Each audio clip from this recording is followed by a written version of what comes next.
નમસ્કાર વાલા વિદ્યાર્થી મિત્રો, સામાજિક વિજ્ઞાન ધોરણ 6 ની અંદર આપણે પાઠ 9 આપણું ઘર પૃથ્વી વિશે વાત કરતા હતા. એની અંદર આપણે છે સૂર્ય, તારામંડળ અને તારાઓ તેમજ પૃથ્વી વિશેની છે વાત આગળના લેક્ચરની અંદર કરેલી હતી અને છેલ્લે આપણે ઉલ્કા સુધીની છે વાત કરેલી હતી.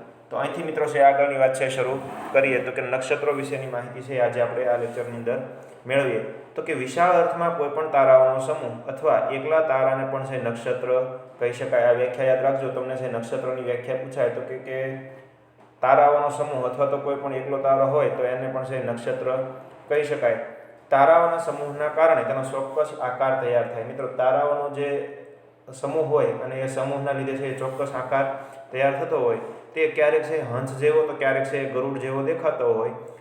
આગળ જો વાત કરીએ તો નક્ષત્રોની અંદર કેવા કેવા નક્ષત્રો, તો કે અશ્વિની, રેવતી, વિશાખા, પુનર્વસુ, મૃગશીર્ષ, રોહિણી, પુષ્પા, આદ્રા, સ્વાતિ જેવા છે કુલ 27 જેટલા છે નક્ષત્રો આવેલા છે. તો તમને આવો પણ પ્રશ્ન પૂછે કે કુલ કેટલા નક્ષત્રો આવેલા છે, તો કે કુલ 27 જેટલા છે નક્ષત્રો આવેલા છે. અને આગળ જો વાત કરીએ મિત્રો તો કે નક્ષત્રોને ઓળખવા માટે છે એને વારંવાર ચંદ્રની આસપાસ છે જોતા રહેવું પડે અને નક્ષત્રોને યાદ રાખવા માટે એ મુશ્કેલ છે, પરંતુ જો તમે વારંવાર છે એ નક્ષત્રોને જોવો અથવા તો સમજવાની કોશિશ કરો તો એ તમને સહેલાઈથી યાદ રહી શકે છે. કેટલાક નામ તો છે એ શુભ કાર્યો સાથે યાદ રહી જાય છે અને આ નક્ષત્રોના છે નામ, કેટલાક નામ તો એવા છે કે તમને શુભ કાર્યોની સાથે પણ છે એ યાદ રહી જાય.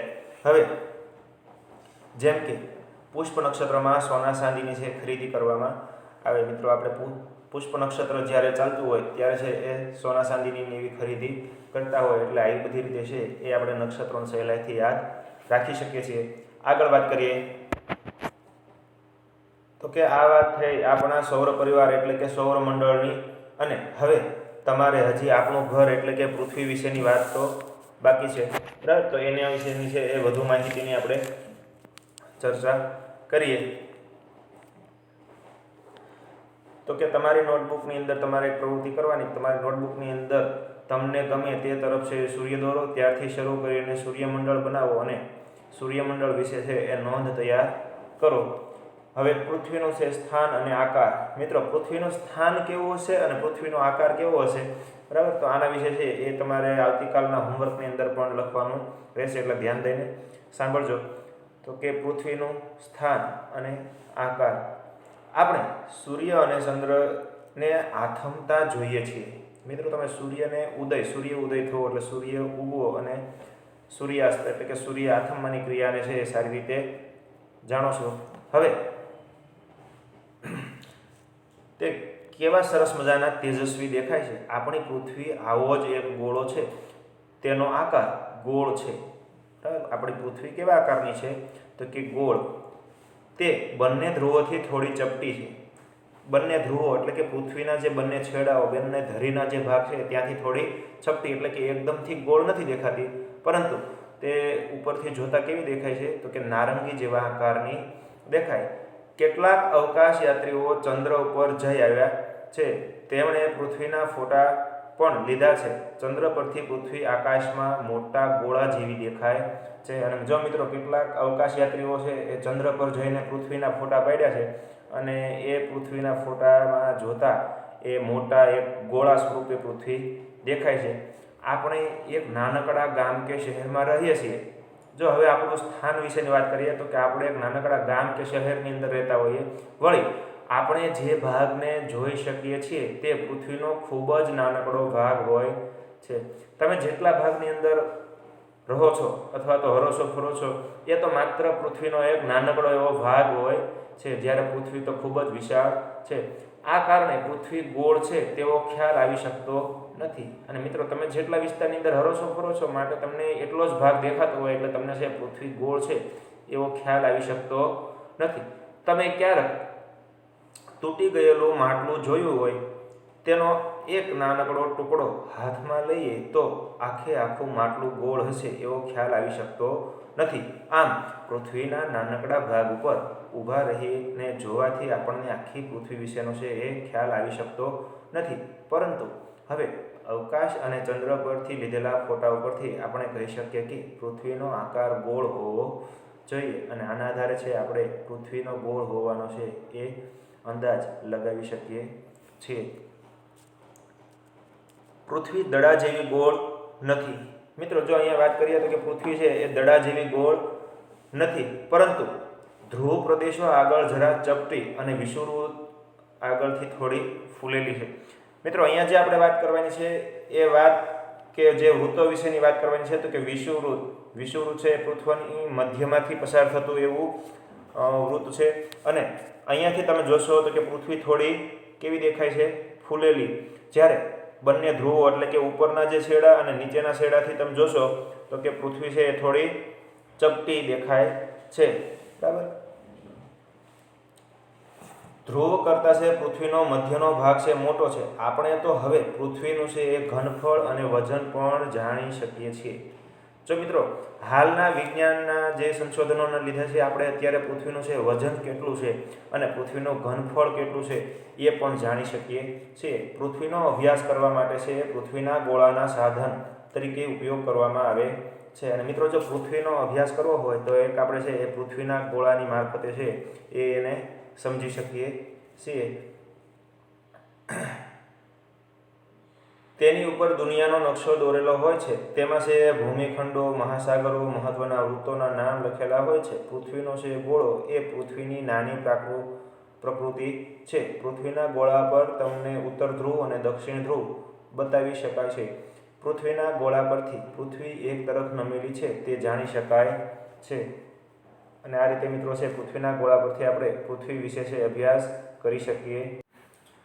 તો અહીંયા મિત્રો આપણે છે એ પૃથ્વીના આકાર વિશેની છે વાત કરી. તો કે સૂર્ય કે ચંદ્ર પરથી છે જ્યારે પૃથ્વીના ફોટા લેવામાં આવ્યા ત્યારે પૃથ્વીના આકાર વિશેનો છે આપણને ખ્યાલ આવે કે પૃથ્વી છે એ પોતાની ધરી પર તમે જોઈ શકો છો કે આ ધરી અહીંયા છે, નીચેની ધરી અહીંયા છે, એટલે કે એટલી જે છે એ પૃથ્વી છે પોતાની ધરી પર ત્રાસી નમેલી દેખાય. અને પૃથ્વીના નકશા એટલે કે પૃથ્વીને સમજવા માટે આપણે છે આ પૃથ્વીના ગોળાની મદદથી એને સમજી શકીએ છીએ કે અહીંયા તમે જોઈ શકો છો કે અલગ અલગ જે કલરમાં દેખાય છે એ બધા છે એ ભૂમિ ભાગો કે અલગ અલગ ખંડો આવેલા છે. જ્યારે બાકીનો વાદળી કલરનો જે કાંઈ ભાગ દેખાય છે એ બધું છે એ સમુદ્રો આવેલા છે.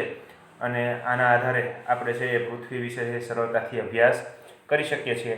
મિત્રો આગળ હવે આપણે જો વાત કરીએ તો કે ધ્રુવના તારા વિશે વાત કરવાની છે. તો કે આકાશમાં એક તારો એવો છે કે જે હંમેશા આકાશમાં એક જ દિશામાં એટલે કે એક જ સ્થળે ઉગે છે અને એક જ સ્થળે દેખાય. તો પછી એ તારાને શોધવો હોય, ઓળખવો હોય તો કઈ રીતે? તો કે આ ધ્રુવના તારાને સપ્તર્ષિના ઝુમખાની મદદથી સરળતાથી છે એ શોધી શકાય છે. સપ્તર્ષિ નામનું જે તારાઓ મંડળ, તારાનું ઝુમખું છે એની મદદથી આપણે ધ્રુવના તારાને છે એ સરળતાથી શોધી શકીએ છીએ. સપ્તર્ષિના આગળના છે બે તારાને છે જોડતી કલ્પિત રેખાને છે એ દિશામાં આગળ વધતા એક તેજસ્વી તારો દેખાય. જો સપ્તર્ષિના ઝુમખાની મદદથી સરળતાથી શોધી શકાય. એની અંદર કઈ રીતે? તો કે સપ્તર્ષિના આગળના બે તારાઓ છે એને જોડતી કલ્પિત રેખા તમે બનાવો કે મનથી કલ્પિત એક રેખા ઊભી કરો અને એ રેખા પ્રમાણે આગળ તમે જુઓ તો કે એ દિશાની અંદર છે એ તમને તેજસ્વી પ્રકારનો એક તારો દેખાય. બસ એ જ તો છે ધ્રુવનો તારો. અને દરિયાઈ સફર કરનારા કે રણમાં છે મુસાફરી કરનારાઓ માટે છે એ કોઈ પણ પ્રકારનું છે એ લક્ષ્ય હોતું નથી કઈ બાજુ જવું એ. તો એ લોકો છે એ આ ધ્રુવના તારાની મદદથી છે એ મુસાફરી કરતા હોય. અને દરિયાઈ સફર કરનારા કે રણમાં મુસાફરી કરનારા લોકો માટે છે ધ્રુવનો તારો સહેલાઈથી છે એ શોધી કાઢે અને એની મદદથી છે એ પહોંચી શકતા હોય. આગળ વાત તો કે તે ધ્રુવનો તારો જે દિશામાં દેખાય એ દિશા કઈ દિશા હોય? તો કે એ ઉત્તર દિશાની અંદર ધ્રુવનો તારો દેખાય છે. મિત્રો હંમેશા યાદ રાખજો કે ધ્રુવનો તારો છે એ ઉત્તર દિશાની અંદર ઉગે છે. એટલે કે ધ્રુવનો તારો તમને જ્યાં દેખાય એ દિશા કઈ દિશા હશે? તો કે ઉત્તર દિશા હશે. આ તારો પૃથ્વીના ઉત્તર ગોળાર્ધમાં જ દેખાય છે. તેની સ્થિરતા અને પૃથ્વીના લગભગ ગોળ આકારને લીધે દક્ષિણ ગોળાર્ધમાંથી જોઈ શકાતો નથી. માટે આ તારો છે ઉત્તર ગોળાર્ધમાં હોવાથી દક્ષિણ ગોળાર્ધ તરફથી આ તારાને જોઈ શકાતો નથી. આગળ જો વાત કરીએ તો કે હવે પૃથ્વી પરના છે અક્ષાંશો અને રેખાંશો વિશેની વાત કરવાની છે. મિત્રો પૃથ્વીના ગોળા પર આડી રેખાઓ જે ઊભી નહીં પણ આડી જે કલ્પિત રેખાઓ દોરવામાં આવેલી છે, આવી આડી કલ્પિત રેખાઓને શું કહેવાય? તો કે અક્ષાંશ તરીકે ઓળખાય છે. અહીંયા તમે છે એ પૃથ્વીના ગોળા પર પણ એ આછા રંગની છે એ આડી કલ્પિત રેખાઓ છે એ જોઈ શકો છો, બરાબર. અને જે આ આડા કલ્પિત રેખાઓ જે તમને દેખાય એને શું કહેવાય? તો કે અહીંયા જે પૃથ્વીના નકશાની અંદર પણ તમને બતાવ્યું છે, તો કે આ જે આડી કલ્પિત રેખાઓ અહીંયા બતાવી છે, બરાબર. આ બધી જે રેખાઓ છે, આ રેખાઓને શું કહેવાય? અક્ષાંશો કહેવામાં આવે છે, બરાબર. અને હવે આગળ વાત કરીએ. પરંતુ આ કલ્પિત રેખાઓ દ્વારા છે પૃથ્વીના કોઈ પણ સ્થળનું ચોક્કસ સ્થાન અને સમય જાણી શકાય છે. જમીન પર આ રેખાઓ હોતી નથી, પરંતુ આ એક માત્ર છે એક કલ્પિત રેખાઓ છે, એટલે આપણે કલ્પના કરેલી રેખાઓ છે. જો મિત્રો, આ જે આડી જે રેખાઓ છે, આ રેખાઓની મદદથી આપણે આપણું સ્થાન એ સરળતાથી શોધી શકીએ. કઈ રીતે તમને સમજાવવું? તો કે તમને ખ્યાલ આવે એટલા માટે. તો કે આ રેખાઓ છે અલગ અલગ નંબરની રેખાઓ છે, અને એની અંદર માની લો તમારું કોઈ દેશ કે ગામ આ જગ્યાએ મેં રાઉન્ડ કર્યું એ જગ્યાએ હોય તો તમે સરળતાથી શોધી શકો કે કેટલા નંબરની રેખા છે. દાખલા તરીકે તો કે આ રેખા તમે કહો કે 23 નંબરની છે, બરાબર. તો 23 નંબરની રેખાથી લઈને તો કે 25 નંબરની રેખા સુધીનું જો તમારું સ્થાન આવતું હોય તો તમને સરળતાથી ખ્યાલ આવે કે 23 નંબરને અક્ષાંશથી લઈને તે 25 નંબરના અક્ષાંશની વચ્ચે છે એ તમારું ગામ આવેલું કે શહેર આવેલું છે. તો આવી રીતે છે એ રેખાઓની મદદથી પણ છે આપણે આપણું સ્થળ અને સમયને છે સરસ રીતે છે જાણી શકીએ છીએ. હવે જો આગળ વાત કરીએ તો કે અક્ષાંશ વિશેની વાત કરીએ તો કે પૃથ્વીના ગોળા પર દોરેલી છે આડી કાલ્પનિક રેખાઓને અક્ષાંશ કહેવામાં આવે છે. પૃથ્વીની સપાટી પરના કોઈ પણ સ્થળને જો સીધી રેખાથી પૃથ્વીના કેન્દ્ર સાથે જોડવામાં આવે, પૃથ્વીનું કેન્દ્ર એટલે કે પૃથ્વીનો મધ્યનો જે ભાગ છે એને પૃથ્વીનું કેન્દ્ર કહેવાય. આ જે ભાગ પૃથ્વીની એક્ઝેક્ટ વચ્ચેનો જે ભાગ છે ને એને પૃથ્વીનું કેન્દ્ર કહેવાય, બરાબર. અને આ જે બધી રેખાઓ છે એને જો અહીંયા પૃથ્વીના કેન્દ્ર સાથે જોડવામાં આવે તો એના વિશેની જે તમને વાત કરી તો કે કોઈ પણ સ્થળને જો સીધી રેખાથી પૃથ્વીના કેન્દ્ર સાથે જોડવામાં આવે તો તે રેખાથી વિષુવવૃત્તીય કાલ્પનિક સપાટી સાથે કેન્દ્ર આગળ જેટલા અંશનો ખૂણો થાય, બરાબર, તે સ્થળનો અક્ષાંશ બને છે. એટલે કે વિષુવવૃત્તીય રેખા એટલે કઈ રેખા? તો કે પૃથ્વીની મધ્યમાંથી પસાર થતી હતી ને એ રેખાને વિષુવવૃત્તીય રેખા કહેવાય. અને માની લો તમારું સ્થાન અહીંયા હોય અને અહીંયાથી તમે જે કંઈ છે અહીંયાથી તમે કેન્દ્ર સાથે જોડો અને આ જે ખૂણો બને છે અહીંયા, આ જે ખૂણો બન્યો, આ ખૂણો જેટલો છે એ તમારા સ્થળ એટલે કે તમારું ગામ અથવા શહેરનો છે અક્ષાંશ કહેવાય. આવું આની અંદર સમજાવ્યું છે. હવે આગળની વાત તો કે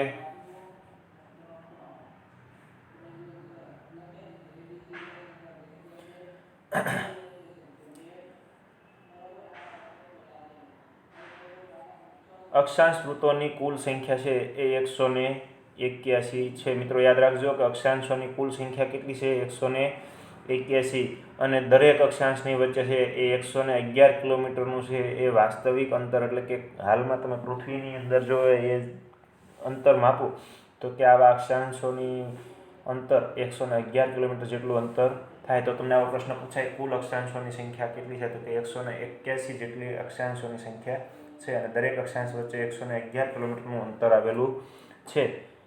આગળની વિશેષ વાત કરીએ તો કે અક્ષવૃત્ત કોને કહેવાય? તો કે પૃથ્વી ઉપર ઉત્તર અથવા દક્ષિણ ગોળાર્ધમાં વિષુવવૃત્તથી સરખા કોણીય અંતરે મળેલા સ્થળોને જોડનારું પૂર્વ પશ્ચિમ સળંગ વર્તુળને અક્ષવૃત્ત કહેવાય, બરાબર. જો પૃથ્વી ઉપર છે એ ઉત્તર અને દક્ષિણ બાજુના જે ગોળાઓ પર છે સરખા કોણીય અંતરે જે કંઈ સરખા માપના અંતરે જે કંઈ કહેવાય કે સ્થળો મળે એને પૂર્વ પશ્ચિમ સળંગ વર્તુળને અક્ષવૃત્ત કહેવામાં આવે છે. અને હવે આગળ વાત કરીએ તો કે રેખાંશ. રેખાંશ વિશેની વાત કરીએ મિત્રો. અક્ષાંશ એટલે કે પૃથ્વી પરની આડી રેખાઓની જે વાત કરી હતી, પૃથ્વી પર આ રીતની જે આડી રેખાઓ દોરેલી હતી એના વિશેની વાત કરી હતી. હવે છે રેખાંશ કોને કહેવાય? તો કે પૃથ્વીના ગોળા પર દોરેલી ઊભી કાલ્પનિક રેખાઓ. જો મિત્રો પૃથ્વીના ગોળા પર જે આ રીતે ઊભી કાલ્પનિક રેખાઓ દોરવામાં આવેલી છે એને શું કહેવાય? તો કે આ જે ઊભી કાલ્પનિક રેખાઓ છે એને રેખાંશ તરીકે ઓળખવામાં આવે છે. અને અહીંયા તમે પૃથ્વીના ગોળાની અંદર સરળતાથી જોઈ શકો છો કે આમાં છે એ આ રીતની ઊભી રેખાઓ પણ દોરવામાં આવેલી છે અને અહીંથી આમ આડી રેખાઓ પણ દોરવામાં આવેલી છે. બરાબર. તો આગળ વાત.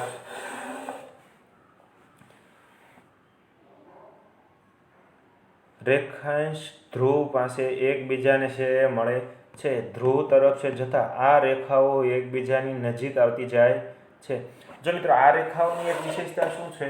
તો કે આ રેખાઓ જ્યારે ઉપર તરફ છે આવે, બરાબર, ત્યારે બધી ધ્રુવ પાસે ભેગી થતી જોવા મળે. અહીંયા તમે જોઈ શકો છો પૃથ્વીના ગોળાની અંદર તો કે આ બધી રેખાઓ ઉપર તરફ છે એ અહીંયા ધ્રુવ પાસે એટલે કે આ જગ્યાએ છે એ ભેગી થતી હોય એવું તમે જોઈ શકો છો. અહીંયા તમે જોશો તમને ખ્યાલ આવશે કે આ બધી રેખાઓ ક્યાં જતાં ભેગી થાય? તો કે જે આ ધ્રુવના એટલે કે પૃથ્વીના જે ધ્રુવ છે અહીંયા બંને ધ્રુવો, બરાબર, નીચેની બાજુનો અને ઉપરનો એ બંને ધ્રુવો પાસે છે આ રેખાઓ ભેગી થતી જોવા મળે છે. હવે કુલ રેખાંશ વૃત્તની સંખ્યા છે 360 છે, જેમાં 0 રેખાંશ અને 180 રેખાંશ મહત્વના છે. જો મિત્રો આ વાક્ય છે એ તમને 1 માર્ક્સની અંદર પ્રશ્ન પૂછીએ કે કુલ રેખાંશોની સંખ્યા કેટલી છે અને એમાં મહત્વના રેખાંશો કયા કયા છે, તો એને લખજો. કુલ રેખાંશોની સંખ્યા 360 છે, જેમાં 0 રેખાંશ અને છે 180 નંબરનો રેખાંશ છે એ મહત્વના રેખાંશો છે. આગળની વાત કરીએ તો કે રેખાવૃત્ત. પૃથ્વીની ધરી પરથી મૂળ રેખાવૃત્તથી કાલ્પનિક સપાટી સાથે પૃથ્વીની સરખા કોણાત્મક અંતરે આવેલા છે સ્થળોને જોડનારા ઉત્તર દક્ષિણ સળંગ રેખાને રેખાવૃત્ત કહે છે. હવે તમારી નોટબુકમાં એક વર્તુળ દોરો. તેમાં છે તમારે 23.5 ઉત્તર અક્ષાંશ અને દક્ષિણ અક્ષાંશ નામ નિર્દેશ સાથે છે એ બતાવો. સાથે 0 અક્ષાંશનું છે નિર્માણ નામ નિર્દેશ કરીને એની અંદર બતાવવાનું છે. તો એની અંદરની વાત કરીએ. પૃથ્વીની સપાટી પર મધ્યમાં એક આડી રેખા દોરેલી છે, તે જુઓ. એ રેખા વિષુવવૃત્ત છે. જો પૃથ્વીનો નકશો તમે બનાવો ને એની અંદરની જે વચ્ચે જે આડી રેખા છે તમને દેખાય છે વચ્ચે, આ જે આડી રેખા છે એ શું છે? તો કે આ આડી રેખા છે એ અહીંયા જે તમને આડી રેખા દેખાય છે, આ આડી રેખા શું છે? તો કે આ આડી રેખા દેખાય એ રેખા વિષુવવૃત્ત છે. હવે વિષુવવૃત્ત એ કેટલા નંબરની રેખા છે? તો કે 0 અક્ષાંશ, 0 નંબરની છે એ રેખા છે, બરાબર. હવે 0 નંબરનો અક્ષાંશ છે અને 0 નંબરથી છે તમે 23.5 ઉત્તર અક્ષાંશ એટલે ઉત્તર બાજુએ છે 23.5 જેટલા છે ઉપરની બાજુ એક રેખા દોરો. તો અહીંયા શું આવે છે? કર્કવૃત્ત. વિષુવવૃત્ત પછી શું આવે? કર્કવૃત્ત. અને કર્કવૃત્ત છે એ કેટલા અંતરે? તો કે 23.5 ઉત્તર બાજુએ એટલે કે ઉપરની સાઈડમાં છે 23.5 જેટલું છે એ કર્કવૃત્ત આવેલું છે, બરાબર. અને આવી જ રીતે છે એ હજી તમે 0થી લઈને 66.5 એટલું, તો કે 66.5 છે એ ઉત્તર તરફ આગળ વધો તો અહીં શું આવે? તો કે ઉત્તર ધ્રુવ વૃત્ત. ઉત્તર ધ્રુવ વૃત્ત, બરાબર. એ જે આ રેખા છે એ ઉત્તર ધ્રુવ વૃત્ત કહેવાય. અને એના પછી 90.5 આગળ વધો એટલે અહીં શું આવે? તો કે અહીંયા છે એ ઉત્તર ધ્રુવ આવે, બરાબર. આ રીતની વાત થઈ અહીંયા સુધીની. એવી જ રીતે છે એ દક્ષિણ બાજુએ પણ એવું છે. આગળની વાત. આમ ઉત્તર અક્ષાંશ અને છે દક્ષિણ તરફની છે એ રેખાઓને દક્ષિણ અક્ષાંશ કહેવાય છે. વિષુવવૃત્તથી છે ઉત્તરે 23.5 કર્કવૃત્ત અને વિષુવવૃત્તથી દક્ષિણે છે 23.5 દક્ષિણ અક્ષાંશ રેખાનો છે મકરવૃત્ત કહેવામાં આવે છે. આ જ પ્રમાણે છે વિષુવવૃત્તથી ઉત્તરે છે 66.5 ઉત્તર અક્ષાંશ રેખાને છે ઉત્તર ધ્રુવ વૃત્ત અને વિષુવવૃત્તથી દક્ષિણે છે એ 66.5 છે દક્ષિણ અક્ષાંશ રેખા છે એ દક્ષિણ ધ્રુવ વૃત્ત તરીકે છે ઓળખવામાં આવે છે. વિષુવવૃત્તની ઉત્તરમાં કર્કવૃત્ત સુધી તેમજ દક્ષિણમાં મકરવૃત્ત સુધી છે દેખાતી સૂર્યની ગતિને અયન કહેવામાં આવે છે. જો મિત્રો ઉત્તરની અંદર છે એ ક્યાં સુધી તો કે ઉત્તરની અંદરનું કર્કવૃત્ત અને એટલે કે અહીંયા બરાબર અહીંયા કર્કવૃત્તથી લઈને આ જે છે અને આ જે છે આનો વચ્ચેનો જે ભાગ છે ને અહીંયા આને જે આ ભાગ છે સૂર્યની ગતિ બરાબર સૂર્ય સામેની જે ગતિ છે આને શું કહેવાય તો કે એને અયન તરીકે ઓળખવામાં આવે. શું કહેવાય તો કે આ જે સૂર્યની ગતિ છે મકરવૃત્ત સુધીની સૂર્યની ગતિ છે એને અયન તરીકે ઓળખવામાં આવે છે. એટલે આ યાદ રાખજો બરાબર. તેથી આની વચ્ચેના છે એ વૃત્તોને છે અયન વૃત્તો કહેવામાં આવે છે. સૂર્યની આ ગતિને 6 મહિના જેટલો સમય લાગે છે. પૃથ્વી 66.5ના ખૂણે નમેલી છે. જો મિત્રો પૃથ્વી પોતાની ધરી પર કેટલી નમેલી છે તો કે પૃથ્વી અહીંયા જે પોતાની ધરી દેખાય એના ધરી પરની જે નમેલી છે એ કેટલી 66.5નો ખૂણો આમ સીધી કરો પૃથ્વી તો અહીં 66.5નો ખૂણો બને એટલે કે 66.5ના ખૂણે નમેલી છે. આથી સૂર્યના કિરણો કર્કવૃત્ત અને મકરવૃત્ત વચ્ચે લગભગ સીધા પડે છે અને અહીંયા જે છે પૃથ્વીના અંદરના જે સૂર્યના કિરણો છે એ અહીંયા સીધા પડે છે બરાબર. આગળની વાત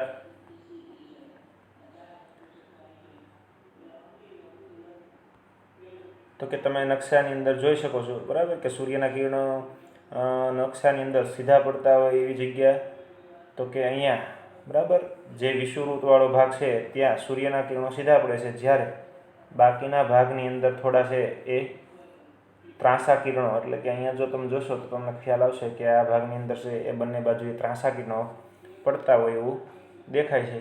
અહીંયાથી તમે માપ જોઈ લેજો બરાબર કે કયું વૃત્ત છે કેટલું દૂર આવેલું છે. ઓકે, આગળ વાત કરીએ તો કે જીપીએસની વાત છે ત્યાં સુધીની વાત આપણે અહીંયા કરી અને હવે જીપીએસની વાત છે એ આપણે આવતા લેક્ચરથી કરીશું. તમારે આવતીકાલે હોમવર્કની અંદર પૃથ્વી વિશે છે નાનકડી એવી ટૂંક નોંધ લખજો. ત્યારબાદ છે એ રેખાંશ ને અક્ષાંશ વિશે છે એ 2 વાક્યની અંદર છે એ સરસ મજાની વ્યાખ્યાઓ લખીને તૈયાર કરજો. અને આ ઉપરાંત છે તો કે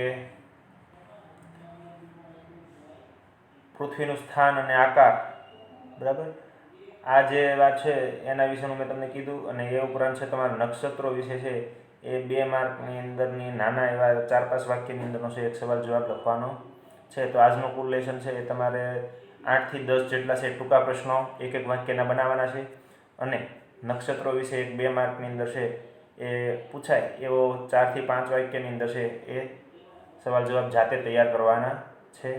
આભાર. અસ્તુ.